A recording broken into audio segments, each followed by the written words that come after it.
زړه د زنګ مقصد دا دی چې انسان په زړه کې دنیا غالب شي او د الله رب العالمین محبت او د الله یره او د الله یاد یوزي دې ته زړه زنګ ویلېږي. او کله چې د انسان زړه زنګ والی نو دې زنګ نه وروسته بیا انسان ته د ایمان حلاوت نه ملاويږي. ځکه حدیثو کې راغلي دي، بخاری شریف کې حدیثونه دي، مسلم کې حدیثونه دي چې د ایمان یو حلاوت ده، ذاقت طعم الایمان. هغه انسان د ایمان خون وسکو، من رضی بالله ربا وبالاسلام دینا وبمحمد صلی الله علیه وسلم نبیا، چې هغه سړی د ایمان په خون باندې پوهیږي چې الله تخپل رب وای، محمد رسول الله تخپل رسول وای، او اسلام تخپل دین وای، دا د ایمان په خون باندې پوهیږي. په دغه ځای کې محدثینو دا خبره لیکله، امام نووي رحمه الله او د نور محدثینو د مسلم په شرح کې، چې د دې ایمان د حلاوت او د ایمان د خوږوالي مقصد دا دی چې په نیک عمل کې به درته خوند میلاوي. استلذاذ الطاعات ورته ویل کېږي چې کله نیک عمل کوي خوند به ورته میلاوي، او چې کله دا ګناه وکړي د ګناه نه وروسته داسې قلق شانې په د زړه کې محسوسوي، به تنګ وي چې زما نه ولې دا ګناه وشوله. دا تعریف د مسلمان نه دی چې ګناه به نه کوي، دا خو د انبیاو صفت دی چې ګناه به نه کوي. ګناه به کوي، چې دا ګناه دی وشي، که دا صغیره ګناه ده او که دا کبیره ګناه ده، نو دا به بیا تنګ ډېر زیات، دا به ځان ته ډېر نجس وایي، دا به ځان ملامته کوي، یلوم نفسه، خپل ځان به ملامته کوي چې زه خو الله منم، رسول منم، آخرت منم، دا ولې ما دا ګناه وکړله. که دا هر قسمه ګناه وکړي نو دا به ځان ملامته کوي. او کله چې په انسان کې دا کیفیت راشي چې دا په خپله ګناه باندې ځان ملامته کوي، دغې ته توبه ویلی کېږي. حدیث کې راغلی دی الندامة توبة، چې سړی په خپل ګناه باندې خفه شي او بیا دغه د سترګو نه اوښکې موبېږي او دا ځان تنګ محسوس کړي، نو دغې ته توبه ویلی کېږي. په خوله باندې ویلم ښه خبره ده، خو که په خوله باندې سړی ونه وایي او په دې زړه کې په ځان باندې خفه چې زما نه دا ګناه شوې ده، نو بس دا توبه ده. دا کیفیت الله رب العالمین چې کله د انسان نه والي چې دا په نیک عمل باندې نه خوشحالېږي، په ګناه کې نه تنګېږي، دا بیا هغه د زړه زنګ دی بنیادي طور باندې. بیا خو الله رب العالمین چې انسان پیدا کړ، د انسان ټول کمزوری دی، نفس ورسره دی، د هغې سره شیطان ورسره دی، د دې سره انسان د خاورې نه پیدا دی، دا ځان له یو ماده ده او انسان ماده پرست دی. دا انسان په یک وخت ډېر زیات کمزوری دی، د هر طرف نه په ده باندې دشمنان دي، هغه پې حاوي دي او دا دشمنان په ده باندې حمله کوي، او دا په یک وخت د خپل لفظ سره مقابله کوي، دا د شیطان سره مقابله کوي، دا د مادې سره مقابله کوي. دا مسلسل دا په میدان جنگ کې دی دا انسان د مسلمان. نو په دې وجه باندې کله کله د انسان د نفس مقابله ونه کړي، د شیطان مقابله ونه کړي، د مادې مقابله ونه کړي، دا نفس او شیطان او ماده دا په دې انسان باندې غالب شي، د انسان تباهۍ طرف ته روان شي. نو الله رب العالمین رحم دا دی چې دې انسان له بیا الله د توبې دپاره د توفیق مواقع ورکوي. یعنی یو خو د توبې توفیق دی چې الله انسان له ورکوي، انسان کې انابت راشي. د توفیق دپاره علماوی دا شرط دی چې الله به الله توفیق درکوي چې مخکې به تا الله ته رجوع کړي. یهدي الیه من ینیب، الله هغه چا له توفیق ورکوي چې په ده کې په خپله باندې انابت او رجوع وي. نو دا انابت په خپله نه پیدا کېږي. دا انابت کله پیدا کېږي؟ انابت کله کله داسې کېږي په انسان باندې حادثه راشي. انسان چې کله بیماری ولګي که نه، منځونه برابر شي، ذکر اذکار برابر شي، تلاوت برابر شي، دعاګانې شروع کړي، صدقې ورکول شروع کړي، نو په دې مصیبت کې هم کله که انسان ته پیدا راځي. او دویم نمبر دا دی چې په ده باندې مصیبت را نه شي، بلکې الله رب العالمین دله خود به خود داسې مواقع ورکړي چې په هغه مواقعو کې دته داسې مجلس فراهم شي، داسې موقع ورته میلاو شي چې عام انسانان په دې کې نیکۍ کوي، نو دا به کې هم نیکۍ طرف ته لاړ شي. لکه په هغې کې د رمضان مبارک دا میاشت راتلل دي، رمضان میاشت چې کله راشي او دا میاشت کله ښکاره شي، او د ماښام په منځه کې به تاسو ګورئ ګڼه منئ، خو د ماسودن په منځه کې چې ګورئ تر اوله به د کلي نه زیات خلک راغلي، نو د نیک عمل یو ماحول جوړ شي. د هغې سره یوم عاشور دی، کله چې 10 محرم الحرام راشي، عام خلک روژئ. نو که یو سړی دا اړو وایي نه چې زه به سبا روژه نیسم، بل سبا به روژه نیسم، خو چې کله دا ورځ رانږدې شي خلک وایي سبا د حسنیانو ورځ ده، سبا 10 محرم دی، عاشور دی، موږ به روژه نیسو، په دې کې ثواب ډېر زیات دی. نو دته هم پکې الله د توبې او دارنګې د نیک عمل توفیق ورکړي. د هغې سره یوم عرفه ده چې نبي علیه صلات وسلام فرمایي زما ګمان دی چې په دې الله رب العالمین 2 کاله ګناهونه معاف کوي. احتسب علی الله ان یکفر السنة التي قبله والسنة التي بعده، زه الله باندې دا ګمان کوم، زما د الله نه امید دی د عربي پروژه باندې الله تعالی 2 کاله ګناهونه معاف کړي، 13 کال ګناهونه، یو در روان کال ګناهونه. نو بدی نیک اعمالو په وجه باندې الله رب بدی موقع په وجه باندې انسان خود به خود نیکو طرف ته روان شي، متوجي شي وردا. بدی وجه باندې انسان له الله مرتبه ورکي، الله انسان له مسلمان له مقام ورکي، او انسان ته د الله تقرب او د الله قربت حاصلي کی په 2 طریقو باندې. یعنی موږ الله ته په 2 طریقو ورنږدې کېدی شو، او کله چې الله وغواړي چې دا انسان ځان ته رانږدې کړي نو 2 موقع ول ورکوي. یو دا چې الله په مصیبت کې اخته کې، په دې مصیبت کې دا بار بار الله سره تعلق جوړ کړي. چا د شدا غټه غټه بیماری ولګي، لاس دې کټ شي، زړه بیمار شي، بل بیماری وته ولګي، تاسو ګوره هغه بیا هغه پور نیک شي ستا هغه ګناهونه وخت بس بیا پریږدي، ډېر زر زر پریږدي چې مخکې ګناه په کال کې نشو پرې خو اوس په ورځ کې ګناه پریږدي. په دې وجه باندې داسې بیماری، داسې مصیبتونه، قرضونه پې راشي، حادثات پې راشي، اکسیډنټ وکړي، بچي مړه شي، ښځې مړه شي، نور مشکلات په ده باندې راشي، نو د الله ته ورنږدې شي. لہذا صبر علی المشاق چې ورته ویل کېږي، او په تکلیفونو باندې صبر وکړي نو الله ته ورنږدې شي. او 2 نمبر په عباداتو باندې الله انسان الله ته نږدې کېږي. یو په امتحان باندې، په امتحان کې سړی کامیاب شي، او 2م نمبر دار چې امتحان نو بلکې سړی عبادتونه شروع کړي، نیک عمل شروع کړي، د نیک اعمالو په بنیاد باندې الله ته ورنږدې شي. موږ د الله نه غواړو چې الله دې موږ په امتحان کې نه، چې امتحان کامیابي ډېره ګرانه ده. الله دې موږ ټول ته توفیق راکړي چې موږ په عبادت باندې الله ته ځان ورنږدې کړو. اگر چې په دوانو طریقو سره الله ته ورنږدې کېدی شي، کله کله په امتحاناتو کې انسان ناکام شو، د ایمان نه به کېوځي ایسته. او د الله نه امتحان نه غواړو، د الله رب العالمین نه به موږ دا غواړو چې الله توفیق د عبادت راکړي. د دغې مواقعونه یو موقع دا ده، کوم چې زموږ درس حدیث دی چې الله رب العالمین د انسان په ژوند کې د الله سورې راولي. نن چې موږ په جومات کې ناست یو او په دې ورځ باندې موږ څومره مسلمانان ژوندي یو، موږ ټول خوش قسمته یو. موږ هم تر باندې وایو کنه چېرې ما له الله کله توفیق راکړي. دا توفیق دی که نه، سلامت الاسباب والآلات چې ورته ویلېږي چې انسان کله یو کار کوي او د هغې دپاره چې کوم اسباب دي، د هغې د کولو چې کوم علل دي او هغه ته الله ورکړي. یعنی سړی کله لمونځ کې د هغې دپاره د اودس اوبه شته، ګاډی چلی او پټرول په ګاډي کې موجود دي، یا دغه شانې پخلی کوي او ګیس شته دی، نو دې ته سلامت الاسباب، دې ته توفیق ویلی کېږي. نو دا نن چې موږ څومره مسلمانان ژوندي یو، موږ ټولو له الله توفیق راکړی دی. او هغه توفیق دا دی چې زموږ په ورځو کې، زموږ په ژوند کې الله د 10 ورځې او 10 شپې راوستلي دي. د دې نه به پیدا اخلو. د هغې په باره کې د حدیث ما ووایو.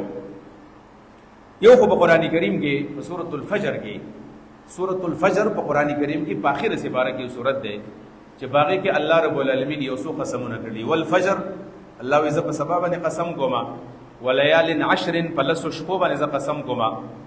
او 3م قسم دی والشفع، په دې شپو کې په دې جفت باندې 2 4 6 8 10 په دې باندې قسم کوم. والشفع والوتر، او زه په دې طاق باندې قسم کوم 1 او 3 او 5 او 7 او 9.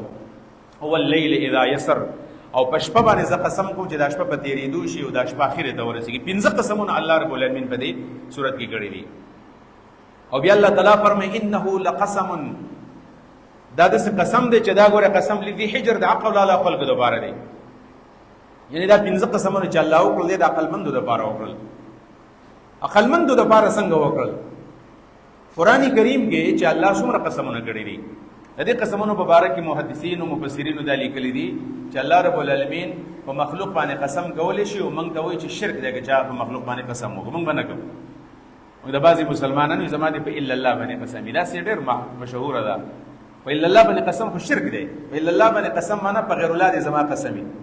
حدیث کې راځي من حلف بغیر اسم الله فقد اشرک، چا چې د الله د نوم نه بغیر په بل باندې قسم وکړو دا مشرک دی. نو په الا الله قسم حرام دی، په الا الله به قسم نه کوو. زما دې په الله باندې قسم دې یو منګه وایو. لیکن الله رب العالمین په مخلوق باندې قسم کوي، په غر باندې کوي، په خوانو باندې کړی دی، په دې شپه ورځ باندې کړی دی، په دې 10 شپو باندې کړی دی. الله فرمایي انه لقسم الذي حجر، دا یو قسم معنا قسم عظیم دی د عقل والاو دپاره. څه مطلب عقل والاو دپاره؟ یعنی عقلمند به سوچ وکړي چې الله تعالی دا 5 قسمونه کړي دي. دې نه معلومیږي دا چې دا ډېر عظمت والا اعمال دي. چې الله کله قسم په یو شی باندې کوي نو معلومیږي دا چې دا ډېر عظیم قسم دی او دا عمل ډېر غټ عمل دی. لہذا الله رب العالمین په سبا باندې قسم وکړو، په دې 10 شپو باندې وکړو. دا نور کو تفسیر نه کومه. په دې کې یو قول خدا دی د علماو چې د دې سبا نه کم سبا مراد دی. الله د سبا قسم کړی دی په لسو شپو باندې. نو څوک خو د دې تفسیر دا کوي چې د فجر نه مراد د وړوکې اختر ورځ ده او د لسو شپو نه مراد د رمضان اخیره عشره ده چې هغې کې ډېر لوی ثواب دی. خو راجح تفسیر علماو دا دی چې نه د دې فجر نه مراد د غټ اختر سبا مراد دی. یوم النحر چې باغې کې مسلمانان قربانۍ کوي او د هغې سره حجیان په منا کې باغې کې چې بچا باندې دم لازم شوی دی، دم شکرانه چې حج عمره یو ځای کړي او هغوی په دې کې په کثیر تعداد باندې قربانیانې کوي، دم په هغې کې ادا کوي، هغه شکرانه یو الله له ورکوي، شکر وباسي.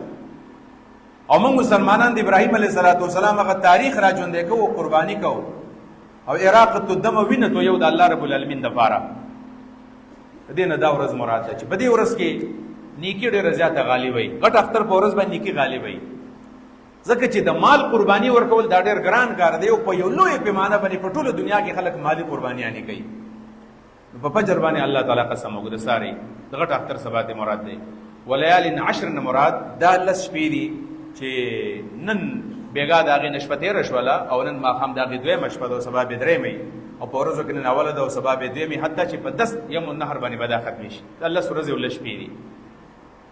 که موږ نور احادیثو ته ونه ګورو خو چې الله پې قسم کړی دی بس دا پوره ده چې الله وایي زما دې په دې باندې قسم یم، زما دې په عظمت باندې قسم وي. دا ډېر عظیم ورځې شپې دي.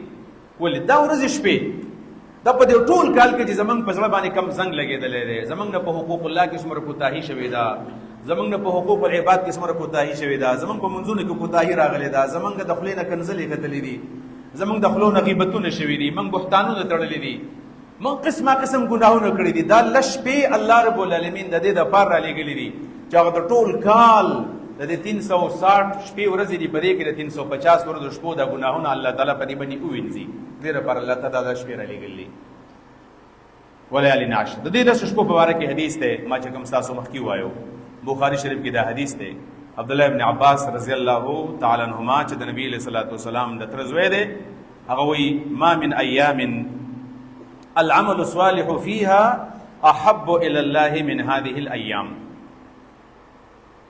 د دې لسو ورځو په شان نورې ورځې نشته دی. ما من ایام داسې ورځې نشته دی من هذه الايام د دې ورځو په مقابله کې چې العمل الصالح فيها احب الى الله، چې په هغه ورځو کې د عمل صالح الله ته ډېر زیات محبوب وي.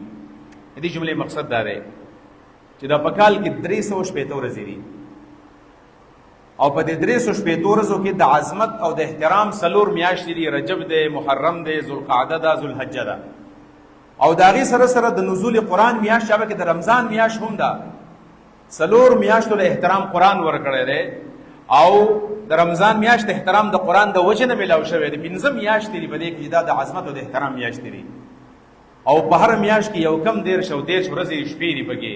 په دې ټولو 360 ورځو شپو کې د ټولو نه غوره شپې ورځې دا هم د 10 ورځې دي. دا د رمضان د 13 ورځو د ورځو شپو نه غوره دي. رمضان څومره غوره ورځې دي چې په هغې کې سړی یو نفل وکړي نو الله تعالی په فرضو باندې بدلوي. څوک په هغې کې یو فرض وکړي الله تعالی په اویاو فرضو باندې بدلوي. د دې نه معلومه دا شوه چې د رمضان ورځې شپې خو ډېرې زیاتې د عظمت او احترام دي. په هغې کې فرض په اویاو بدلېږي، نو په دې ورځو شپو کې د اویاو نه الله په زیات باندې بدلوي. بیا نن د مازدیګر لمونځ موږ په جواب باندې وکړو، نو په رمضان کې دا په اویاو باندې بدلېږي. خو په دې 10 ورځو کې الله تعالی د اویاو نه ډېر زیات اوچتوي. الله ته ګران ده، والله یضاعف لمن یشاء. موږ د ورځو شپو ته ډېره توجه نه یو، موږ هم در باندې په رمضان ډېر نظري دا عوامیت یا عامیت دا ډېر زیات حاوي شوی دی په علمي حلقو باندې هم.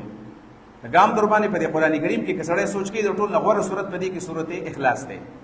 ځکه قرآن کریم کې نبی علیه السلام فرمایي انها تعدل ثلث القرآن، دا قرآن د 3 حصې برابر دی او ډېر فضایل راغلي دي. خو په دې عوامو کې مشهوره دا چې سورت یاسین ډېر غوره دی. ختمونه د سورت یاسین موږ ډېر زیات کوو، د هغې فضیلت هم راغلی دی، قلب القرآن ورته ویلی شوی دی. او د سورت یاسین نه خو سورت الاخلاص غوره دی د حدیثو په رڼا کې. او په عوامو کې مشهور دا چې سورت یاسین غوره دی، بس تلاوت هم ډېر زیات کوو، مړو ته هم ډېر زیات وایو. او دغه شانې د دې ورځو د عظمت په باره کې د عامو خلکو سوچ هم دا دی چې رمضان ډېر غوره دی، حالانکه نبی علیه الصلاۃ والسلام فرمایي صاحب قرآن دی چې په دې ورځو شپو کې عمل ډېر زیات غوره دی. داسې ورځې نشته دی چې په هغې کې د الله ته عمل محبوب وي سوی دې ورځو نه. خو دا خبره صحابه کرامو ته هم ناشنا ښکاره شوله، ځکه په دې کې عمل مطلق ذکر شوی. د عمل پکې دا ذکر نه دی راغلی چې دا عمل ورکوټی دی کو غټ دی. دا عمل ذکر دی، منځ دی، جهاد دی، روژه ده، کوم عمل الله تعالی نبی علیه الصلاۃ والسلام یې د عمل پکې تقید نه دی راغلی.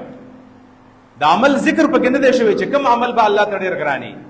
نو صحابه کرامو ته غټ عمل جهاد ښکاري، د موږ ته غټ عمل جهاد ښکاره کېږي، ځکه په جهاد کې سړی د خپل ځان قرباني ورکوي او ټول تکلیف دی. په دې کې شهادت راځي، په دې کې مرګ راځي، په دې کې جوبله راځي، په دې کې سترګه خرابې دی شي، په دې کې اندام مفلوج کېدی شي. دا ډېر اوچت عمل دی. نو صحابه کرامو په دې عمل باندې نظر و چې د دې عمل نه بل غټ عمل موږ ته نه دی معلوم. نو آیا د دې عمل نه د جهاد نه هم په دې ورځو کې عمل غوړئ؟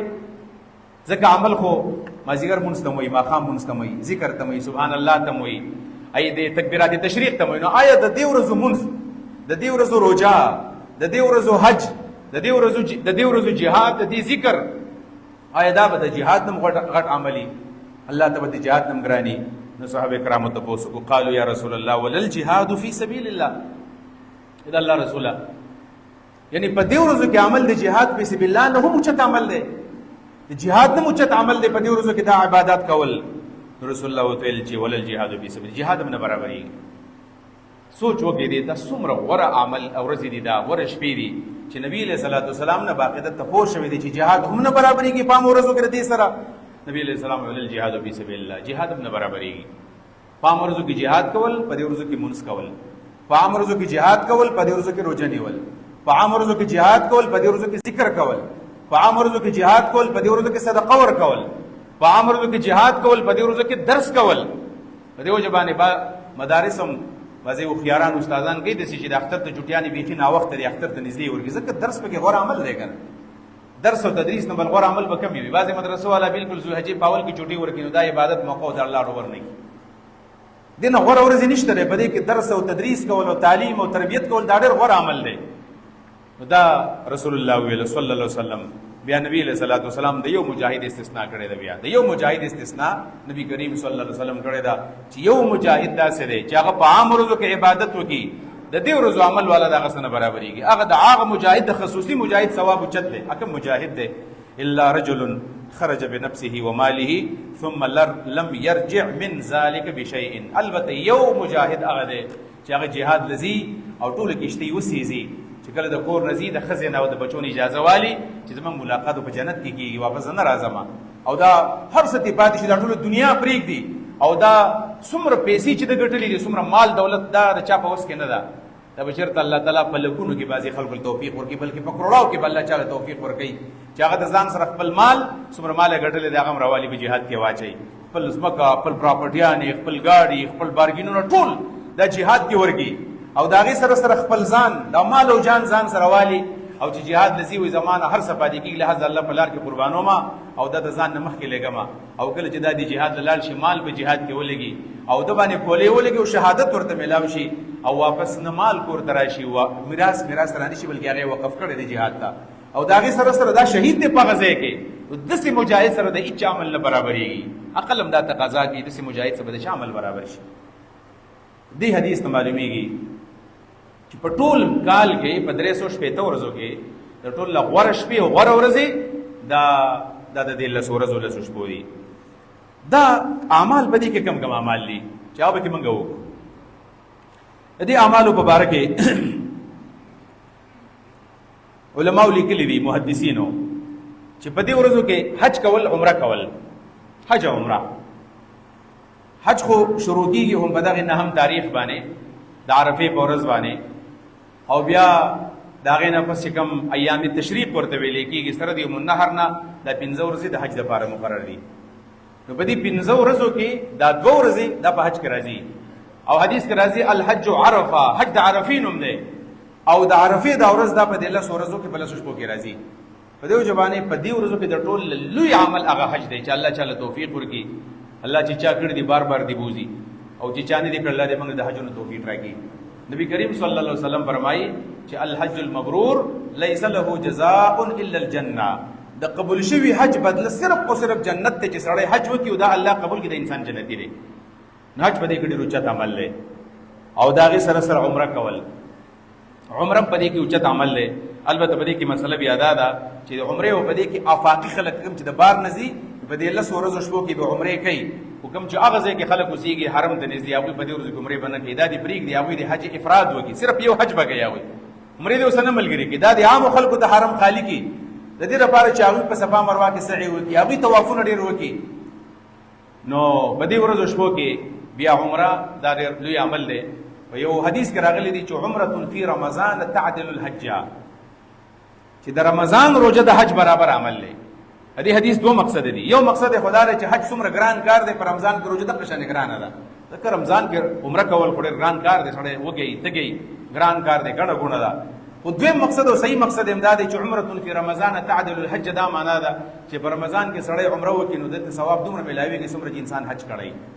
د الله رب العالمین مخکې چې کوم خبره ما وکړه چې الله تعالی کله کله انسان چې رفعت ورکړي، بلندي ورکړي، الله ول مواقع ورکړي، و دې انسان باندې الله رحم کړی دی. په رمضان کې دومره توفیق ولا ورکو چې په دې ورځو کې سړی عمره وکړي نو بیا دا د رمضان د عمرې نه اوچت عمره ده چې په دې لسو شپو کې الله تعالی توفیق ورکړي. هغه دا ده چې کله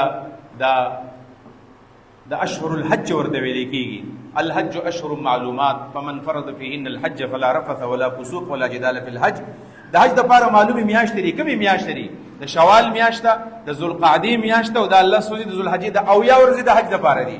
یعنی په دې ورځو کې چې دا کله لاړو او بیا په دغه ورځو کې هلته عمره وکړله او طوافونه پکې ډېر زیات وکړل، طوافونه، او بیا په عمرو کې او په حرمینو کې بیا غوره عمل بیا طواف دی. ګورئ د پروفیسر خورشید صاحب دا یو مضمون کې ما کتلیو چې مولانا مودودي رحمه الله سره موږ له حج لتلیو، نو مولانا صاحب طوافونه ډېر زیات کول، طوافونه، او موږ به عام طور باندې خلکو به یعنی تلاوت ته توجه ورکول او یا به دغه له توجه ورکول دي نوافلو له. موږ مولانا صاحب تپوس وکړو چې ته طوافونه ډېر کې او نوافل نه کوي. وایي چې موږ دلته کې طوافونه راغلي یو، دلته طواف کېږي، په هندوستان کې پاکستان کې طوافونه نه کېږي او منځونه هلته هم کېږي. او پاتې شو هغه حدیث کې چې راځي چې په حرم مکی کې یو منځ دا په لاک باندې برابر دی، نو هغه فرض منځ یادوي. ځکه نفل منځ خو حدیث کې راځي په کور کې غوره دی، فرض منځ په حرم کې دا یو لاک باندې دی، نفل منځ په کور کې نبی علیه الصلاۃ والسلام یې غوره دی. په دې وجه باندې چې سړی کله حجونو له لاړ شي، ډېر ملګري به نن زمونږ مسلمانان وروڼه خویندې او په حرم کې به وي، بل عرفات ته ځي، مینا ته به ځي، نو هغوی ته هم دغه تعلیم دی د شریعت او د اسلام چې تاسو کله زیات موقع ملاویږي طوافونه به ډېر زیات کوئ. څومره ډېر طوافونه، خو کامل طواف وچکري دي چې سړی هغه وکړي او د هغې نه پس د هغې تحیه ادا کړي 2 رکعته، نو دا په دې ورځو کې غوره عمل دي. د دې سره سره دریم نمبر په دې کې غوره عمل د عرفې روژه نیول دي. د عرفې روژه او د عرفې د روژې په باره کې د صحیح مسلم حدیث دی چې رسول الله صلی الله علیه وسلم فرمایي صيام یوم عرفه احتسب علی الله ان یکفر السنه التي قبله والسنه التي بعده. د عرفې د ورځې روژه زه د الله نه امید کوم چې دا به یو کال مخکې ګناهونه د عرفې نه او یو کال را روان د عرفې نه وروسته یو کال دا ګناهونه الله په دې باندې معاف کوي. د حدیث کې لږ انسان ته تردد راځي چې مخکې خو سړی ګناهونه کړي، را روان کال کې انسان ګناه کړي دي، را روان کال شروع شوی نه دی، نو را روان کال خو په یوم النحر باندې شروع شي د عرفې نه وروسته. د دې جواب دا دی چې پر روان کال کې به الله رب العالمین دله د نیکو ډېر توفیق ورکوي، د ګناه طاقت به الله تعالی نه ورکوي، دله ګناهونه به دې کم کېږي. دا د عرفې روژه قدرتي او بریک دی، معنوي بریک دی په انسان کې لګي، دا به ګناهونه کم کوي. عام کم سړی چې د عرفې روژې نیسي دا په دغه کال کې ګناهونه کم کوي، څوک چې د عرفې روژې نه نیسي دنه به ګناهونه ډېر زیات کېږي. دا د حدیث مقصد دی. څلورم نمبر په دې کې پنځم نمبر غوره عمل په دې کې هغه قرباني کول دي، اضحیه کول دي. ترمذی کې حدیث دی چې قرباني څومره غوره عمل دی، ځکه یوم النحر 10 تاریخ دا په دې 10 ورځو کې دی. د قربانو دپاره ورځې چې راځي نو امام ابو حنیفه رحمه الله فرمایي، او څنګه چې حدیث د حضرت عبد الله ابن عمر او د حضرت عبد الله ابن عباس نه نقل لې چې 3 ورځې د قربانۍ لپاره، یو یوم النحر دی، یو د یومان بعده، یو دغه ټخت ورځ ده او 2 ورځې پسې را روانې دي، لسمه، یو لسمه، 2 لسمه، دا 3 ورځې دا د قربانۍ لپاره دي. او د امام شافعي رحم الله مسلک خدا دی او د په حدیث کې راغلي دي چې ایام التشریق كلها ایام ذبح، د ایام تشریق ټول د قرباني ورځې دي، نو دا د غټ اختر نه 3 ورځې وروسته قرباني کېږي، یعنی 4 ورځې د شوافیعو په نسبت باندې د قرباني لپاره دي، 4 ورځې. او دا د قربانو په ورځو کې 4 ورځې یا 3 ورځې، په دې کې بیا حدیث کې راځي چې افضلها اولها، په دې 3 ورځو کې په 4 ورځو کې چې کوم غوره عمل دی، غوره ورځ دغه اولنۍ ورځ ده، بلکې بیا په اولنۍ ورځ کې غوره ده چې څنګه حدیث کې راغلي دي.